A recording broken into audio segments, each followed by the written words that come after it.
Hi, everyone. Thank you so much for joining us. We have a really exciting breakout session ahead of us here. I would like to introduce Chris Harrison. He is the CTO and co-founder of Qeexo. I hope I said that correctly. And I will let him get started. Yes, thanks everyone for joining. So Qeexo spun out of Carnegie Mellon University in 2012. We still have a great office here where I head up all the machine learning and research activities. And we also have a business office in Mountain View and a couple international offices as well. We specialize in embedded machine learning, or like a machine learning for lightweight computers, so mobile embedded class processing. And we've been very fortunate to team up with some really excellent partners in the industry. And so far, our software has shipped on over 200 million devices worldwide. So it's a pretty big install base for our technology. And I'm the co-founder and also the CTO. So what I want to talk to you about today is an area that we're pushing into, which is about context awareness. And we kind of look at these kind of problems in embedded compute, especially in a very highly constrained form factor like a smartwatch. And we kind of look at these problems and say, why aren't these things actually smarter? And what I find kind of striking about a smartwatch, right, is that they're fantastically smart in telling you, kind of esoteric details. I could ask, Siri on my smartwatch, tell me about the history of Australia or the traffic conditions in Sydney. It'll happily do that, but it knows nothing about my hand. Even though it's sitting on my wrist, it should probably know way more about my hand than it should about Sydney. Somehow it actually knows really nothing about my hands at all, in fact. And there's kind of a weird mismatch there. And then same with, supposedly smart speakers, right? You might have a smart speaker in your kitchen. It has no idea it's in a kitchen. It has no idea that you're, making dinner or making breakfast. It has really no idea what's going on at all. Yet, supposedly it's supposed to be like a smart assistant. So I would argue that today's computers are very context dumb, right? They actually tend to interrupt us and distract us rather than keeping us focused, which is certainly not what a human assistant would do. And the idea of sort of a computer proactively helping and stepping in with sensing and say, oh, you're baking, the brownies wrong or something like that, that's total science fiction. And I think that's very hard for them to believe that that's possible because they know very little about the world around them. If they don't know anything about what's going on around them, how can we possibly ask them to step in and be more like a human assistant?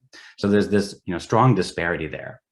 And so these are the sort of questions that we're trying to target. These are the sort of questions that if you ask a smart assistant, it should know about your own home. This is like the most rudimentary level stuff. Obviously, it's not going to be necessarily folding your laundry for another 10 or 20 years, but it should be able to know, when your mail arrives, is your laundry machine done and that you should go put in the dryer. If you ask these kind of questions today, like, hey, Alexa, is my laundry done? It'll say, do you want me to look up laundry done on the internet? Or let me tell you the definition of laundry. Absolutely not a smart interaction.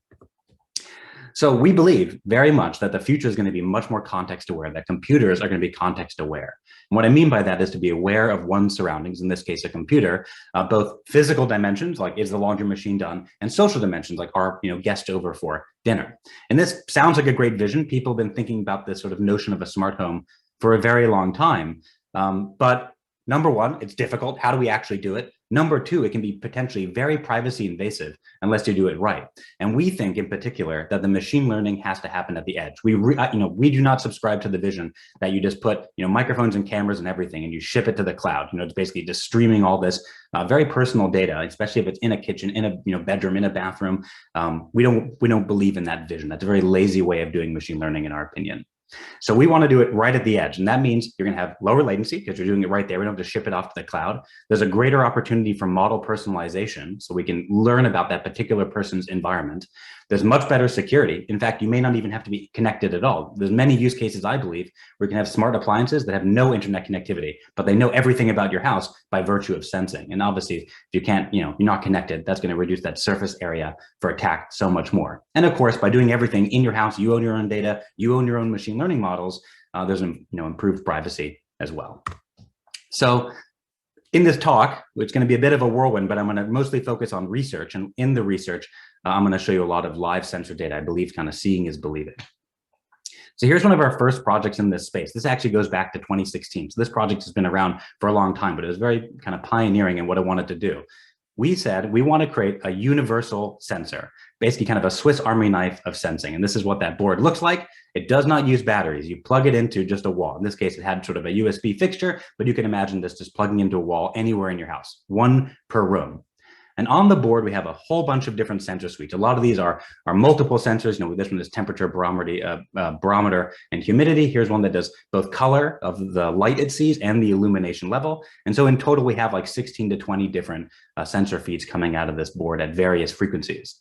And the way we designed this is we looked at all these other boards in the industry, both before, and I've actually added some more modern ones, for example, these ST boards over here. So we did an inventory of what are all the competitors doing. And, some of them had, 3 sensors, 4 sensors, 5 sensors. And we said, we're just going to take everything. We're going to take everything because we want to understand what sensors are most useful. And we took everything except the camera. We didn't want to think, even if it didn't stream to the cloud, people are very, very sensitive about obviously cameras in their home. And so here it actually is. In this case, you'll see we've plugged in one. You can't see it so easily, but we've plugged in one into just a standard outlet behind this faucet here. And you're going to see with this data that it can actually, from this vantage point, understand everything about this room. So it's doing a multi-sensor fusion analysis, and it's lived in this room, and so it understands what's going on in this room.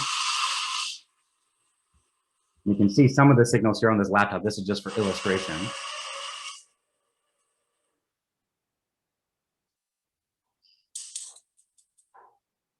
So what's interesting about this vision is a lot of people think that in order to have a smart home, you have to go buy all brand new appliances. I'll just mute this for a second. You have to either go buy all new appliances, a smart oven, smart refrigerator, or you can go and get aftermarket tags that most typically run on batteries, and you go like stick little pucks to every single thing.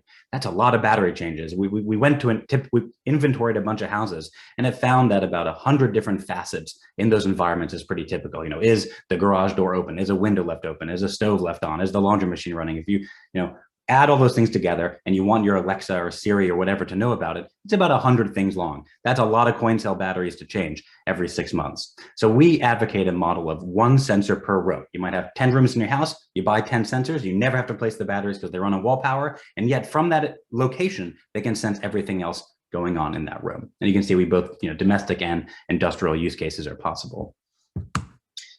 So we call these synthetic sensors because they're not actually kind of physical sensors. We have a laundry machine sensor, right? It's not that it's an accelerometer or a microphone, but rather there's this notion of a software-defined sensor, a virtual sensor that says, is the laundry machine on or off, like it is a kind of a physical thing, but actually it's totally synthetic. And you can build up on top of these synthetic sensors from just on-off activations like laundry machine on-off, microwave on, microwave off, and you start going up and up to build higher level kind of intuitions about things. So their state, their count, and their rate. So here's just a quick example. We can take a paper towel. There's a sensor in this room that says, I heard a paper towel, I heard a paper towel, I heard a paper towel. And we can have a second order sensor that keeps count. So it's slightly more sophisticated in its knowledge about what a paper towel dispenser is, that it has capacity.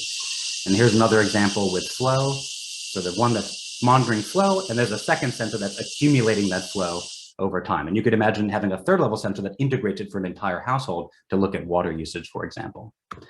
So we think you just keep on building up. You kind of go from simple things like, is the microwave on or off? And you kind of build up and up and up and up, enabling richer and more semantically complex sensors. So that, there might even be a sensor for, Thanksgiving dinner, on or off, right? And that's feeding in from lots of low-level sensors about, ambient noise, is the oven on, what day is it, what's the temperature, do I hear other guests besides the typical occupants of the house? And you fuse it all together to have an output that's binary, it's true or false, that other things can build up. Maybe it plays, it tunes the music to a favorite playlist that you always play at the holidays, for example.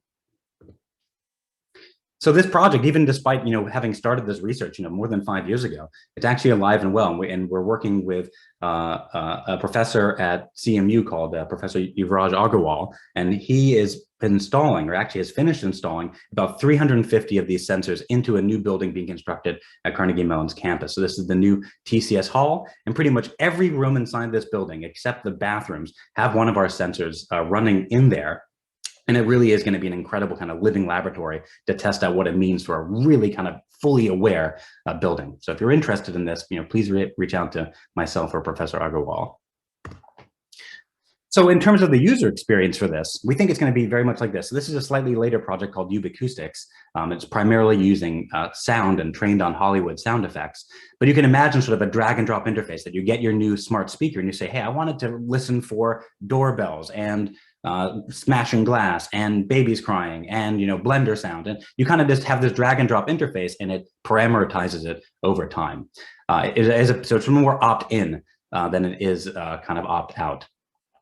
Now, one of the things that we learned in this project, especially when using sound, is that even though you can take a large corpus of sound effects, let's say mined from Hollywood, kind of effect libraries, you can go on there and type in Blender. There's like 10,000 blenders that have been recorded in professional studios.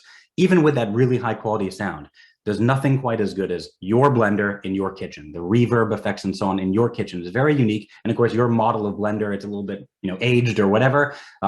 Learning that is always going to provide you with higher accuracy.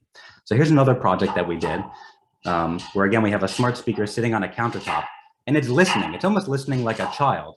And what you see in the bottom right-hand corner here is this very low dimensional visualization of it trying to cluster different sounds. So you can see now there's kind of cutlery kind of, chinking around, and you can see that sounds very different from the chopping noise. And then you'll see on the left here, a new cluster starts to form. And this is the sound of a microwave running, that kind of hum that we're all familiar with. And that sounds very different from, either chopping or kind of banging noises.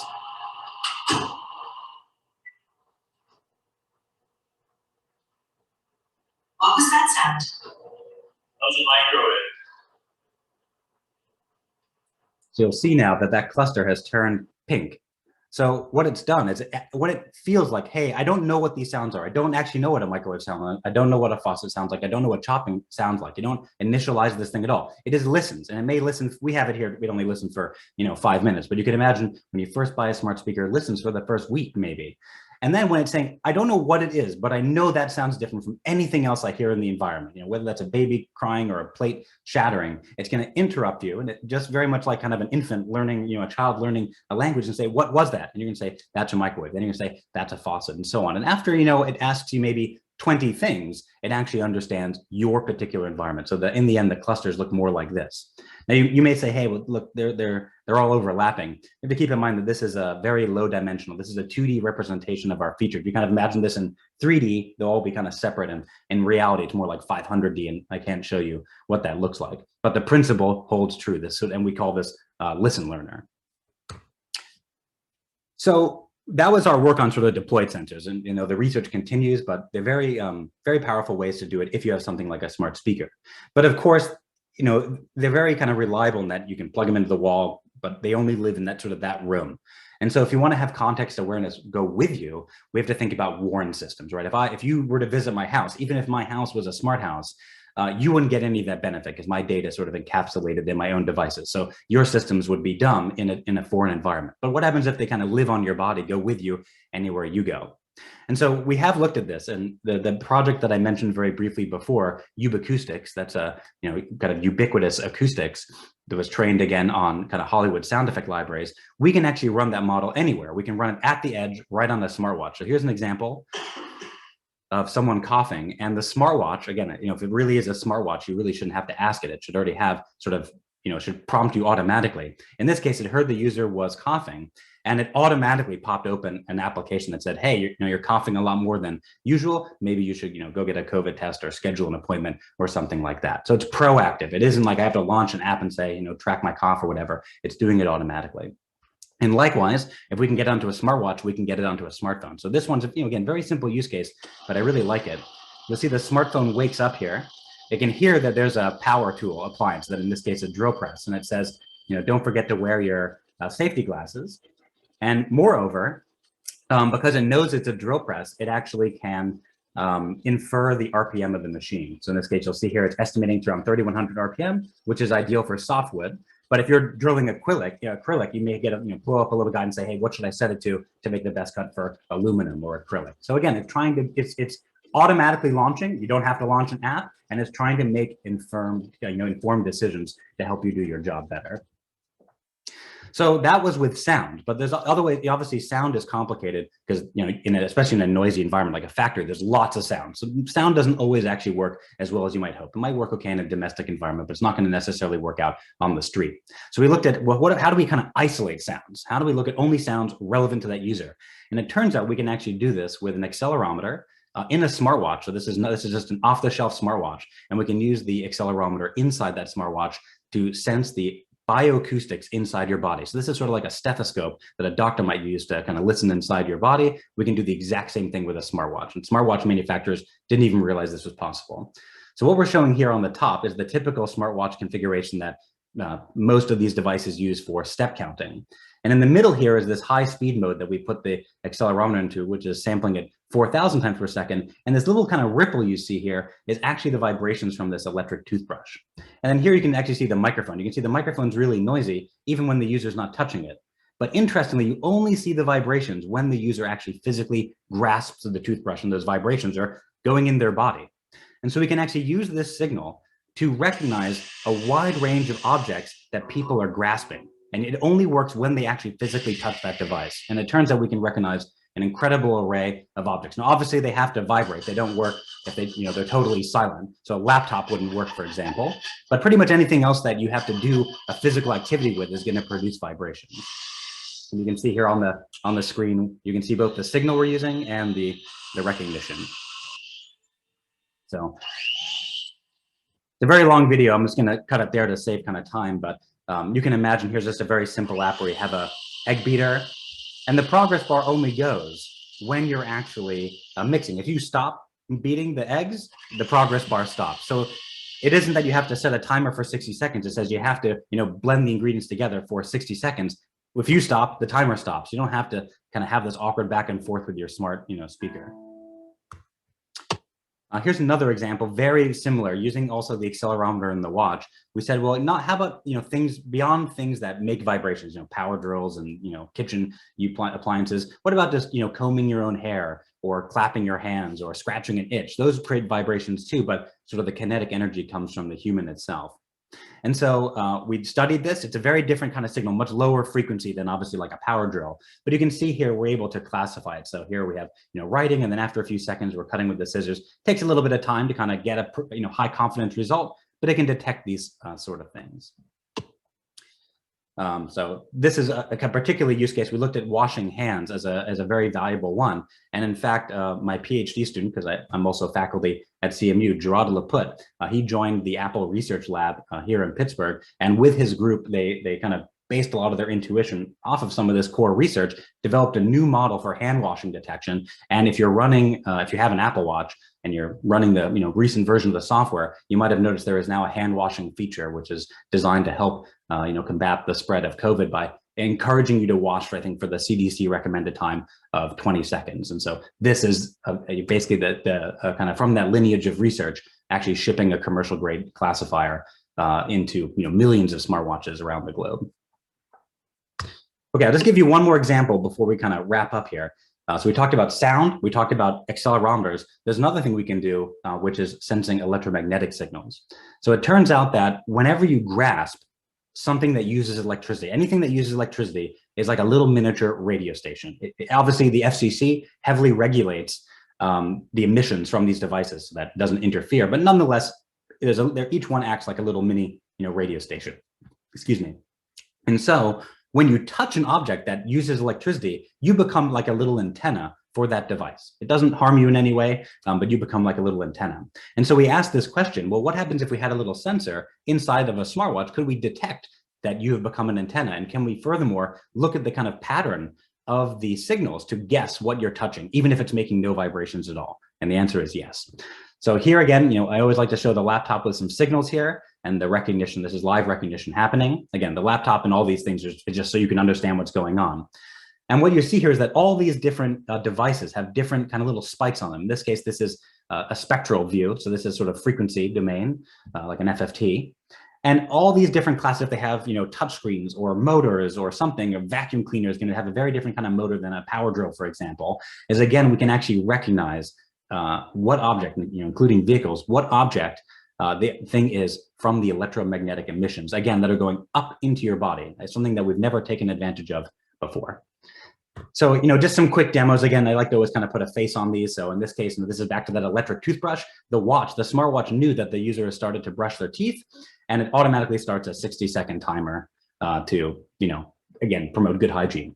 Here's one of these scales that can sense your BMI. So it's using an electrical signal. And again, when you step on your scale, it automatically on the smartwatch opens up, what your weight history has been, over the pandemic, let's say, right? So instead of having to launch, the Sonic Hair app or the Scale app, your smartwatch is smart because when you look at it, it already has the information you have. You don't have to launch something. It's there. I start my car on the way to work in the morning. I don't have to say, do I need to take Penn Avenue? It says, don't take Penn Avenue. I just look at it and it says, don't take Penn Avenue as soon as the instant I start my car.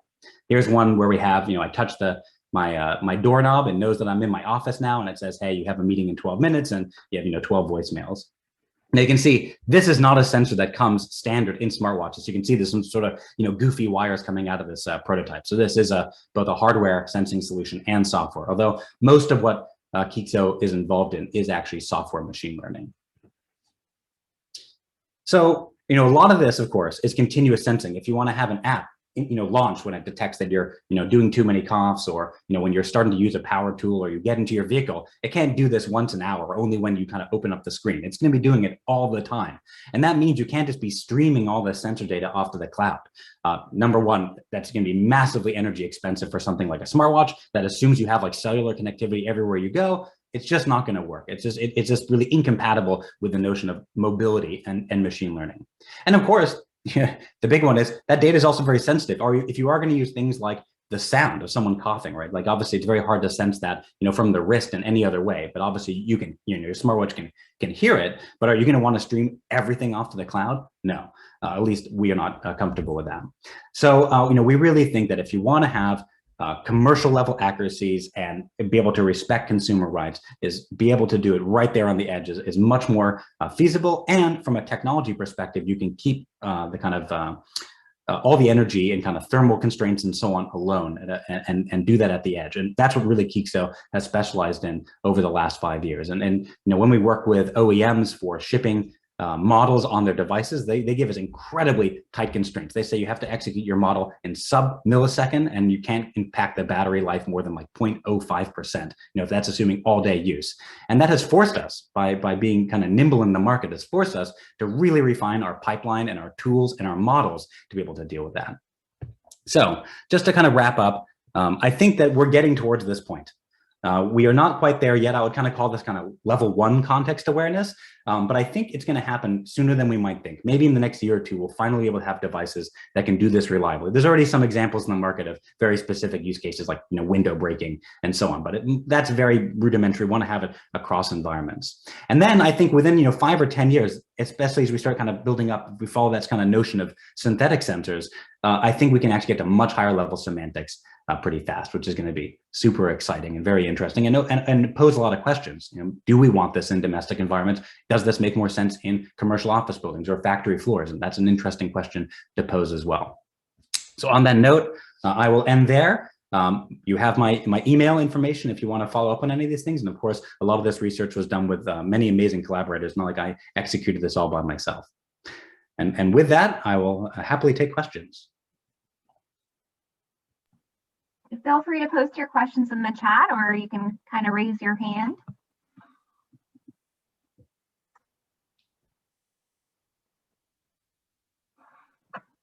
And if not, people are welcome to follow up with me by email if there's any other details that I can provide. All right. Well, thank you so much, Chris. This was a very interesting presentation. We really appreciate you sharing this. We do have one question I see just popped in. Jack is saying, where do you see voice fitting in? So I presume, Jack, that this means kind of voice input, like voice interactions, as opposed to like, I don't know, maybe like classifying different people by their voice. Yeah, voice interactions, I think, like anything, there's pros and cons, right? Like I think, mice and trackpads are really good at some things. There's a reason I still use a keyboard, despite that I research human-computer interaction. A QWERTY keyboard, despite being 150 years old, is still sitting right in front of me right now. And there's a good reason for that. Things that work well, and we should keep them. And voice interactions are going to be good in other situations. So certainly, the smart speakers have proven well, well suited to be in the kitchen where your hands might be busy, cutting vegetables and so on. Obviously in cars where you don't necessarily have your hands free, you wouldn't want to, type on a QWERTY keyboard. So I think voice is really strong in some things. I definitely think it's going to only increase, but it's not going to ever be able to penetrate other things. I don't see, at least, for many, many years, that our, laptops, for example, are going to come no keyboard and only voice input, because voice can be very fast if it's accurate, but the cost of fixing errors really destroys it. It's really painful to go back and have to fix all these little grammatical things. And essentially, you need a keyboard anyway to go back and fix these things, and I'm sure we've all experienced having to ask a smart speaker the same question like 5 different ways because it doesn't really quite get it or can't translate it properly. And then Thean, and I hope I'm pronouncing that correctly, is it possible to train the model so that you don't have to sync your data to the cloud? Absolutely. Yes. In fact, as I mentioned in the very beginning of my talk, I think there's many, many classes of smart device that don't need any connectivity at all. And you can train it right there. And the fact is, Moore's law is essentially still happening on mobile and embedded platforms. This is why when Apple releases a new iPhone every year, it's like 40% faster than the previous one. And it's true. And that's incredible. That's an exponential. Obviously, it has maybe slowed down in kind of the desktop world, but it's really going gangbusters in mobile and embedded computing. And so, yeah, you actually absolutely, if you're clever about it, obviously you can't just train, like the lazy person's approach is just like, let's just train some massive deep learning model, on a $10 microcontroller. Sure, that's not going to work. But if you're a bit more clever and kind of do ensemble approaches and so on, it is feasible. And that's another, like we have a whole training stack called AutoML, where you can train the model. There's tools to train a model all inside the device. And then Marcy's asking, what's the always listening power consumption for these devices? That varies across our different products and across our different research products. There's not really like a one size fits all. But if there's a specific use case you're interested in, we're happy to share the data. And in some cases, like that, the kind of sensor board that I showed plugged into the wall, we explicitly, as a research question, said, what happens if we don't care about power consumption? What happens if we can just gobble up all the power we want? Does that change the game? As opposed to having to run on like a coin cell battery stuck to the side of, a dishwasher. And so we're doing those kind of explorations to make informed decisions about what that is. But in general, the always listening power consumption, I'm gonna try to think off the top of my head. I know for some of our commercial products, it's sub, milliwatt hour level consumption because we do some very heavy sleeping. But if that's something you're interested in, I don't want to give you the wrong answer. I'm happy to follow up. Anyway, unless there's no other questions, I think we'll probably end it there. And again, my inbox is open if people want to follow up. Thank you so much again, Chris. This was a really great presentation, and thank you so much to the attendees for attending today's session. We do want to remind you that from 11 to 12 today, please do join our sponsors in the technology showcase. We have DQE Communications that will be presenting on SD-WAN for your business. JetSoar will feature our presentation from Ben Town of Sigma Resources. Ben is the lead developer of blockchain-backed databases and registries in a currently non-blockchain web app for simplifying COVID-19 vaccine appointment scheduling. Qlik will be presenting on enabling SAP analytics with Qlik data integration. And lastly, RiskLogic Inc. will be in their session room to answer questions about their breakout session presentation. So thank you so much again, Chris, and I hope everyone has a great day. Bye then, thank you.